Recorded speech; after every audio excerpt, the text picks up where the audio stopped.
আজকের রান্নাঘরে জমে উঠেছে কাঁচা কাঁঠালের আয়োজন। নমস্কার বন্ধুরা, আমি নূপুর চলে আসলাম আজকের কাঁচা কাঁঠাল আমি যেভাবে রান্না করি সেটা তোমাদের সাথে শেয়ার করার জন্য। কাঁঠাল রান্না তো খুবই সহজ, রান্না করতে তো আর কষ্ট বেশি লাগে না, কিন্তু কাটাটাই হলো মেন।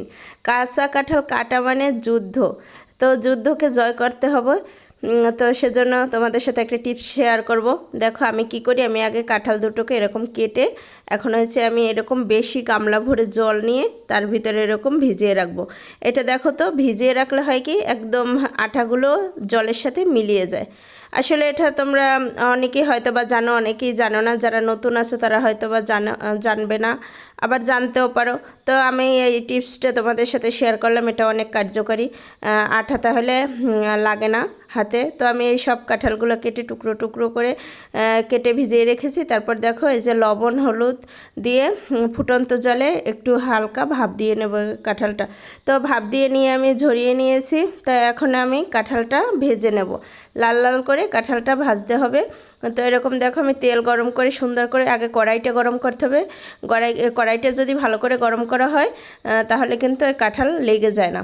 আমি সুন্দর করে লাল লাল করে যে ভেজে নিয়েছি, দেখো একটু একটু লাল হচ্ছে, কিন্তু আমি এটা পুরোপুরি লাল লাল করে ভেজে নেব, তাহলে কাঁঠালটা খেতে সুস্বাদু হয়। এইরকম কাঁঠালটা ভাজি করলে খুব সুন্দর একটা গন্ধ আসতেছে। আসলে যখন তোমরা এটা করবে তখন এটা বুঝতে পারবে। যে দেখো আমার কাঁঠালটা ভাজা হয়ে গেছে, আমি এখন তুলে নেব। আর এখন আমি ফোড়ন দিয়েছি, ফোড়নের পর মশলা দিয়েছি। আমি এখানে একটু পেঁয়াজ রসুন আদা দিয়েছি, আর ফোড়নে তেজপাতা জিরা দিয়েছি, শুকনো ঝালও দিয়েছি। এখন আমি মশলাটা ভালো করে কষিয়ে তার ভিতর কাঁঠালটাও এখন সুন্দর করে যে কষিয়ে নেব। খুব ভালো করে কষতে হবে। কষানোর পর আমি এখানে ফুটন্ত জল দিয়ে দিয়েছি। তরকারিতে গরম জল দিলে হয় কি তরকারিটা ভালো করে সেদ্ধ হয়ে যায় আর একটু সুস্বাদু লাগে। আমার কাছে তো ভালো লাগে, তাই তোমাদের কাছে শেয়ার করতেছি। যে দেখো এখনও তাড়াতাড়ি টকবক করে ফুটেও উঠেছে।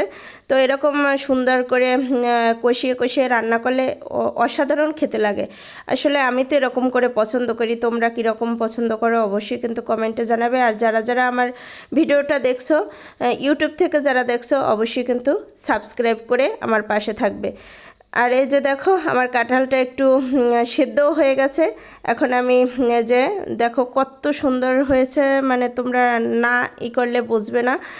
রান্না করে দেখো এরকম একবার করে। তো এখন এটা ভালো করে ফুটে উঠেছে। আমি এখন এতে গরম মশলা দিয়ে দেবো। গরম মশলা দিয়ে আমি এটা ঢাকনা দিয়ে রাখবো। দেখো আমার কাঁঠালটা রান্না হয়ে গেছে। দেখছো কতটা লোভনীয় হয়েছে। এটা দেখতে যেরকম হয়েছে তার চেয়ে খেতে অনেক সুস্বাদু হয়েছে। তোমরা একবার এরকম করে রান্না করে দেখতে পারো। তো এরকম করে রান্না করে খেয়ে অবশ্যই জানাবে। তো সবাই ভালো থেকো, সুস্থ থেকো।